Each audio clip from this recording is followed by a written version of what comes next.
Obrigado a todos, bem-vindos. Eu vou exatamente começar por me apresentar. O meu nome é Luís Martins e trabalho nesta área da segurança da informação há mais de 20 anos. E de facto aqui eu começaria se calhar por fazer a apresentação da Cypher, eventualmente alguns não conhecerão. A Cypher é a divisão de cibersegurança do Grupo Prosegur. O Grupo Prosegur, aqui há 5, 6 anos atrás, resolveu investir nesta área da cibersegurança e, portanto, adquiriu algumas empresas. Uma delas foi uma empresa que também muitos de vocês conhecerão, que é a Dogna Edis, e outra empresa no Brasil que se chamava efetivamente e chama-se Cypher. E tomou a decisão de operar no mercado de uma forma global exatamente com este brand, com esta marca, a marca Cypher. E, portanto, é neste contexto, digamos assim, que surge a Cypher. Nós cá em Portugal, obviamente, continuamos do ponto de vista empresarial a atuar como Dogna Edis, mas o exemplo que eu costumo dar até, em tom de brincadeira, obviamente não estamos nessa dimensão, mas é que, por exemplo, a Galp tem exatamente uma marca e a empresa que está por detrás dessa marca é a Petrogal. Portanto, nós aqui é exatamente a mesma coisa. Utilizamos um brand para estar no mercado e para nos apresentar ao mercado, e esse brand é o mesmo brand em todas as geografias onde atuamos. Nós temos presença neste momento aqui em Portugal, em Espanha, em UK, abrimos escritórios no ano passado, e temos também presença no Brasil, como já tinha dito. Aliás, a partir do Brasil levamos todo o mercado da América Latina, e temos presença também, com abertura há 2 anos, nos Estados Unidos. E, portanto, é este o brand global, digamos assim, do ponto de vista daquilo que é a nossa presença no mercado, e dizer também aqui que nós somos aquilo que se chama um pure player na área da cibersegurança. Portanto, a única coisa que nós fazemos do ponto de vista de serviços são focados exclusivamente na área da cibersegurança. Não temos, digamos assim, um outro foco. E, de facto, não existem no mercado muitos pure players. Obviamente temos por trás a solidez de um grupo como o Prosegur. A Prosegur é bem conhecida, tem obviamente tudo aquilo que é a parte de segurança física, tem a parte daquilo que é transportes de valores, também a parte da alarmística, como é óbvio, e portanto esta aproximação, digamos assim, vem permitir complementar e fechar do ponto de vista daquilo que é a nossa presença enquanto grupo nesta área, com uma oferta que se diz completa end-to-end. Eu vou-lhes falar um bocadinho sobre Data Privacy Management, que é este o tópico, digamos assim, e a importância daquilo que é a parte da Cyber Threat Intelligence neste contexto, ou seja, a inteligência de ameaças. Eu não vos vou amassar muito, vou ser breve, mas acho que é importante passar por alguns destes tópicos e contextualizá-los e explicar um pouco a importância cada vez mais relevante que tem a inteligência de ameaças face àquilo que é o nosso panorama e contexto do ponto de vista de segurança de informação. Portanto, nós temos que ser proativos do ponto de vista daquilo que é a abordagem e ter capacidade de antever proativamente eventuais movimentos, eventuais ameaças, de forma a sermos efetivos na resposta a essas ameaças. No fundo, o que é a parte de Cyber Threat Intelligence ou a inteligência de ameaças? É exatamente nós reunirmos um conjunto de informações prévias sobre determinado tipo de vetores de ataque, saber o que é que efetivamente determinadas comunidades, nomeadamente na Dark Web, possam ter de informação nossa e que possa eventualmente ser utilizada para lançar determinado tipo de ataques. Obviamente, no fundo, nós aquilo que queremos é sempre antecipar, prever, obviamente, e, no fundo, perceber onde é que determinado tipo de ataques podem ocorrer e como é que, eventualmente, eles podem ocorrer. Mais importante ainda, nós sabemos que existem determinado tipo de grupos de cibercriminosos ativos e, portanto, também é importante monitorizar e saber quais são esses grupos e que tipo de interesses é que existem sobre a nossa organização propriamente dita. Portanto, isto, em resumo, é aquilo que é a temática do domínio da inteligência de ameaças. Obviamente, depois, cada organização deve montar tudo aquilo que é a sua necessidade de determinado tipo de informações para atuar em conformidade. Ou seja, não vale a pena termos só tecnologia. Isto, nós sabemos que isto é recorrente, e é recorrente na área da cibersegurança, como é recorrente em muitas outras áreas. Nós não podemos só confiar na tecnologia, temos que ter vários outros vetores. Um deles, obviamente, são as pessoas, outro é os processos, e pode haver aqui, obviamente, outros vetores ainda adicionais, mas estes são cruciais para que seja efetiva a nossa abordagem. E, portanto, a tecnologia é essencial, mas ela tem que ser operada por pessoas e tem que haver processos definidos para nós podermos tirar a mais-valia delas. No fundo, nós na realidade temos aqui um conjunto de fases do ponto de vista daquilo que é essa recolha, digamos assim,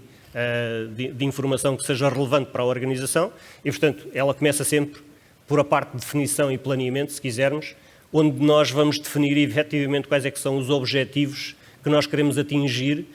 com essa recolha de informação e depois, obviamente, dessa recolha vamos ter que a processar no sentido de extrair mais-valias, porque, obviamente, mais uma vez, quando nós não temos um objetivo bem definido, tudo aquilo que possamos recolher em termos de informação pode não ser efetivo quando quisermos implementar. Depois desse processamento, digamos assim, temos que fazer, obviamente, uma análise e, com base nessa análise, é natural que haja um conjunto de ações subsequentes que nós vamos implementar. E, portanto, vamos disseminar essa informação por as partes interessadas e que serão atuantes, obviamente, depois, no sentido de implementar os controlos ou de implementar as medidas defensivas de uma forma proativa para que possamos, obviamente, mitigar e colmatar algumas dessas situações que vamos encontrar. E o ciclo fecha, digamos assim, com a parte do feedback ou do retorno para percebermos se efetivamente aquilo que as áreas ou os interlocutores receberam foi ou não foi útil, se faz ou se não faz sentido e se há afinações, digamos assim, ou correções que devam ser introduzidas no início do ciclo, nomeadamente. Pode ser necessário atuar logo no início do ciclo e redefinir exatamente o que é do ponto de vista daquilo que são as necessidades da organização e, portanto, é um ciclo contínuo, digamos assim, de afinação relativamente àquilo que as ameaças possam constituir. Eu queria fazer aqui notar uma coisa que eu acho que é bastante importante, que é as ameaças obviamente são dinâmicas, portanto não são estáticas e isso obriga a que haja também esse dinamismo do ponto de vista daquilo que é a organização relativamente àquilo que são as suas próprias necessidades de proteção. E como é sempre um moving target, isto não é especificamente na área de inteligência de ameaças, é em todas as áreas, obviamente devemos ter em consideração que não podemos manter algo estático e esperar que esses resultados sejam muito bons se de facto não houver este trabalho de reafinação de início do ponto de vista daquilo que são objetivos e para atingir aquilo que é o pretendido. Há aqui, obviamente, também uma variedade de ameaças que devem ser consideradas nesta definição prévia destes objetivos e, portanto, nesse sentido, aquilo que nós advogamos e aquilo que nós fazemos na Cypher é exatamente analisar com os clientes quais é que são, o tipo, digamos assim, de ameaças que são mais relevantes para cada um dos nossos clientes e isso, obviamente, vai desde o operacional, digamos assim, até ao estratégico. E há uma tendência normal, digamos assim, ou deve haver uma tendência por parte das organizações em definir primeiro qual é que é a estratégia que devem seguir, sendo que todas as áreas são importantes, mas essa dá-nos uma direção, digamos assim, mais global do ponto de vista daquilo que é o desígnio da organização, do ponto de vista da sua própria proteção e de como é que ela se quer posicionar para utilizar essa inteligência de ameaças. Tudo o resto é, obviamente, igualmente importante, porque se nós não tivermos o nível operacional, é impossível nós levarmos à prática, mesmo que exista uma estratégia por parte da organização e que exista uma vontade, digamos assim, da gestão de topo de fazer determinado tipo de ações, se elas não chegarem à parte operacional, elas não se vão efetivar e, portanto, na prática não vão surtir o efeito desejado. E, portanto, tudo isto deve ser tido em consideração do ponto de vista daquilo que são as variedades das ameaças. Isto é, de facto, algo muito batido e que nós temos recorrentemente, mas há algo que é uma certeza neste momento que vai e que os eventos mais recentes que têm, enfim, acontecido no nosso contexto nacional, seguramente nos trouxeram isto para, enfim, para cima da mesa com mais visibilidade do que aquela que normalmente tínhamos. E, portanto, eu diria que, claramente, qualquer organização que tenha presença digital vai ser atacada, não tenho dúvida nenhuma disso, isso vai ser o novo normal e eu acho que aquilo que vai diferenciar as organizações, essencialmente, vai ser a forma como as organizações conseguem, de uma forma resiliente, recuperar rapidamente desses ataques. Portanto, tendo isto em consideração, quanto mais informação do ponto de vista dessas ameaças e da inteligência de ameaças nós tivermos na nossa posse, melhor preparados estaremos para recuperar de uma forma rápida e expedita. E aquilo que eu creio, isto obviamente é a minha opinião pessoal, mas aquilo que eu creio que vai acontecer, efetivamente, é que as organizações que não tiverem esta preparação, que não planearem para a recuperação, dificilmente vão conseguir sobreviver. E isso, há vários estudos que indicam exatamente, enfim, e que vão neste sentido. Portanto, acho que as organizações devem investir bastante nesta área de inteligência de ameaças para serem proativas na sua própria recuperação e perceberem que, obviamente, quanto mais rápido conseguirem fazer essa recuperação, mais bem-sucedidos os seus negócios continuarão a ser. Do ponto de vista daquilo que é a importância da inteligência de ameaças, ou Cyber Threat Intel, naquilo que é o cenário atual do ponto de vista de cibersegurança, nós temos aqui, obviamente, identificados 4 grandes vetores, diria eu. Um deles que tem a ver com o aumento cada vez maior de ataques de engenharia social. Nós continuamos a perceber que, de facto, a parte da engenharia social continua a ser muito efetiva. Não vou dizer aquilo que se costuma dizer, que as pessoas são o elo mais fraco, mas a verdade é que, efetivamente, nós continuamos a ter, nas organizações, uma necessidade muito grande de criar visibilidade, atenção e preparar, de facto, esses recursos para que eles estejam, pelo menos, cientes dos perigos que correm. E a verdade é que nós continuamos a falhar, na maior parte das organizações, muito neste aspecto de formação, de treino, de preparação, e, portanto, é daí, obviamente, parece-me a mim, explica-se bastante bem esta questão do aumento dos ataques de engenharia social. O que é que do ponto de vista da inteligência de ameaças, isto traz para cima da mesa? Exatamente porque é possível monitorizar um conjunto de ameaças, seja de ataques de engenharia social, seja de vulnerabilidades na cloud, como já vamos ver a seguir, nomeadamente também da utilização da inteligência artificial para automatizar e para não ter que despender, digamos assim, tantos recursos humanos neste tipo de ataques, porque também os existem, obviamente, do lado dos atacantes, mas, obviamente, que isto nos permite, basicamente, estar atentos a coisas que já aconteceram, e às vezes aconteceram noutra geografia, e que, com elevada probabilidade, se foram bem-sucedidos noutra geografia, vão provavelmente voltar a ser utilizados em situação idêntica no nosso país, por exemplo, ou nos Estados Unidos ou na Rússia. Quer dizer, é indiferente, a verdade é que ele funciona bem do ponto de vista daquilo que é este aumento. Do ponto de vista daquilo que são as vulnerabilidades na cloud, com um movimento que tem existido cada vez mais acentuado, movimento, digamos assim, de uma série de organizações para a cloud, hoje em dia já é impossível, obviamente, não ter isto como um dos vetores, um dos principais vetores de ataque a considerar e que, obviamente, temos que estar atentos, mais uma vez, a tudo aquilo que possa acontecer exatamente, porque neste momento poucas organizações estarão neste momento com infraestruturas on-prem. Se bem que também é verdade que existem algumas organizações e há um movimento, inclusive, de voltar a ter tudo on-prem para mitigar esta possibilidade. Mas eu penso que isso nunca vai acontecer na totalidade, portanto, vamos ter sempre ambientes híbridos e diria que vão surgir também mecanismos cada vez maiores para,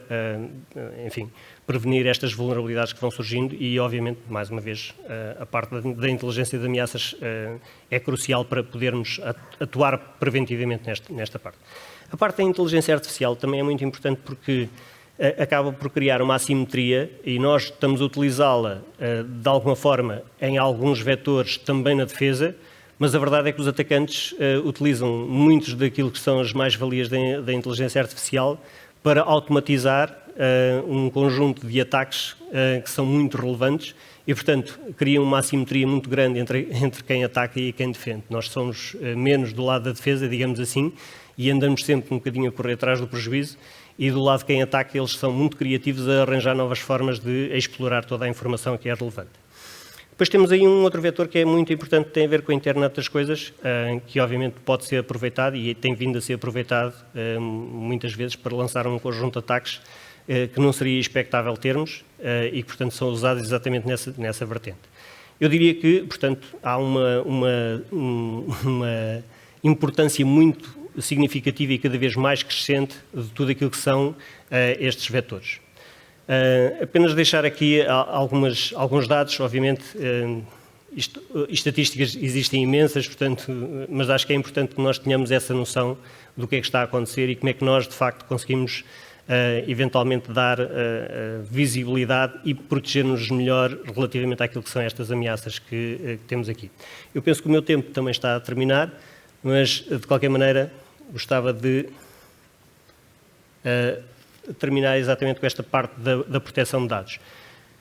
Nós, para fazermos um trabalho bom na área de inteligência de ameaças, também temos que ter em consideração um conjunto de outras regulamentações, nomeadamente o Regulamento Geral de Proteção de Dados, porque muito daquilo que é a recolha de informação se baseia exatamente em tratamento de dados pessoais.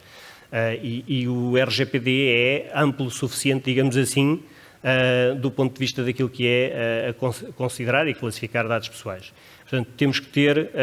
cuidado, digamos assim, na forma como trabalhamos com essa informação. Mas eu acho que, acima de tudo, em vez de vermos isto como algo que nos pode parar, devemos exatamente potenciar e acelerar, digamos assim, a recolha de determinado tipo de informação para nos poder ajudar a defender nas situações em que, efetivamente, esta informação é disponibilizada, por exemplo, em DIP e Dark Web. Okay? Agradecer-vos mais uma vez este momento e esta oportunidade para partilhar convosco aqui aquilo que é a nossa visão do ponto de vista daquilo que é a relevância e a importância do ponto de vista das ameaças e ficar, obviamente, disponível para qualquer conversa que queiram ter posteriormente comigo. Mais uma vez, obrigado a todos. Continuação de um excelente dia e de mais excelentes conferências para todos vocês. Obrigado.